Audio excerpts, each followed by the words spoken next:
Os animais não são objetos, né? Tem pessoas que têm os animais como objetos. São nossos irmãos de caminhada no processo evolutivo, segundo Marcel Benedetti, tá? São Francisco de Assis, ele diz que os animais e os humanos partilham da mesma jornada evolutiva, desde os primórdios da era, né? Em níveis diferentes. Então, cabe aos humanos cuidar por serem mais inteligentes e serem conscientes, né? Eu vou lá na jaula do leão e vou tacar a vara lá e tal. Ele me mordeu. Então, eu vou respeitar cada qual no seu quadrado, né? É mais ou menos assim o que São Francisco quis dizer, né? Leon Denis, ele fala sobre a evolução do princípio inteligente. Ele tem uma frase maravilhosa que eu adoro. O princípio inteligente, que é o início da formação desse espírito, o princípio inteligente dorme na pedra, ele sonha na planta, agita-se no animal e desperta no homem.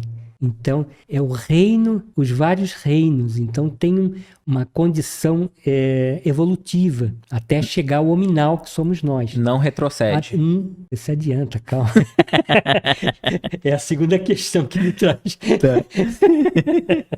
Eu vou falar então um pouquinho do Herculano Pires. Ele fala que a ontogênese espírita, ou seja, a geração do ser, como cria o ser, como nasce, revela esse processo evolutivo a partir do reino mineral até o hominal, né? Então, matar um animal é um ato de pura crueldade nesse ciclo evolutivo, interrompendo esse ciclo evolutivo. Nós somos criminosos na medida em que nós estamos interrompendo o nosso irmão numa escala evolutiva menor, nessa ascensão, que na realidade chegará a ser como nós, hominal. Nós já lá, né, nós interrompemos essa evolução. No livro A Desencarnação de Animais, uma psicografia que a Janete Marie Monteiro Figueiredo trouxe, é interessante. Ela faz algumas considerações sobre Charles Darwin. Ele fala que não há diferenças fundamentais entre o homem e os animais, entre as suas faculdades mentais.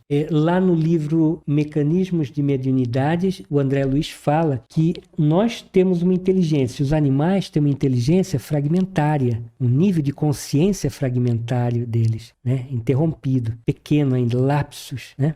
Tanto um como o outro demonstram sentir prazer, dor, felicidade, sofrimento. Então ele pode, segundo a minha filha Débora, ela diz que a cachorrinha dela chora, entende, ela fala com ela e é interessante, e parece mesmo, é muito interessante. Ela diz que, a Janete diz que Leonardo da Vinci, ele fala, chegará um dia que o homem conhecerá no íntimo o animal, e nesse dia todo crime contra ele será considerado crime contra a humanidade. Ela fala, muito interessante. Albert Schweitzer, quando o homem aprender a amar até o menor ser da criação, tanto animal, vegetal, micro-organismo, qualquer um, ninguém precisará ensiná-lo a amar seu semelhante. Olha que interessante, né? Quem tem crueldade com o animal vai ter com o semelhante. Todos os indivíduos que evitam ser maltratados, humilhados, abandonados, esses pequenos seres, nossos co-irmãos, dentro dessa cadeia evolutiva, né, nesse início, né, são verdadeiros anjos da guarda.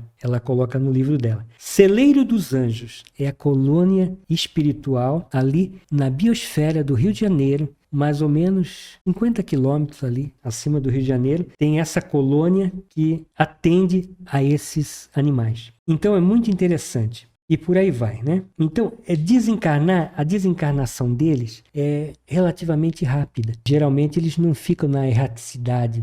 Geralmente é 6 meses a 1 ano no máximo. Então eles reencarnam muito rápido. Lá na questão 611, nós vamos agora àquele problema. É possível nós reencarnarmos em animal? Isso é completamente ilógico, improvável, porque nós não regredimos.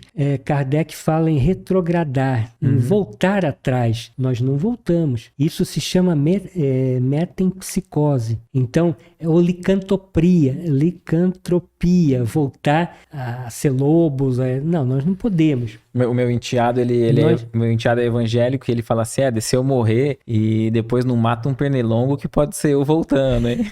Eu falo, não é por aí. Ele, que eu vou voltar um pernilongo, hein?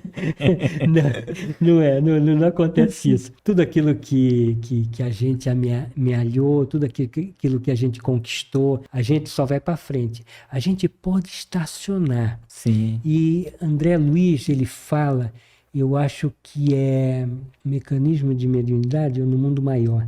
Eu não me recordo, ele fala que nós podemos criar uma deformação no perispírito por conta das nossas imperfeições ou dos crimes que nós cometemos ou da fixação naquela zona de remorso que ele fala, de culpa, de remorso, de arrependimento, que a gente pode ficar paralisado, mas não retroceder. A gente fica paralisado, a gente pode se transformar a uma deformação do nosso perispírito e aí a gente pode, o que ele chama de ovoide, a gente pode assumir uma condição ovoide de total inconsciência, sem memória, e isso leva tempo depois para poder resgatar aquela forma, entendeu? Então, um pensamento pode macular o perispírito.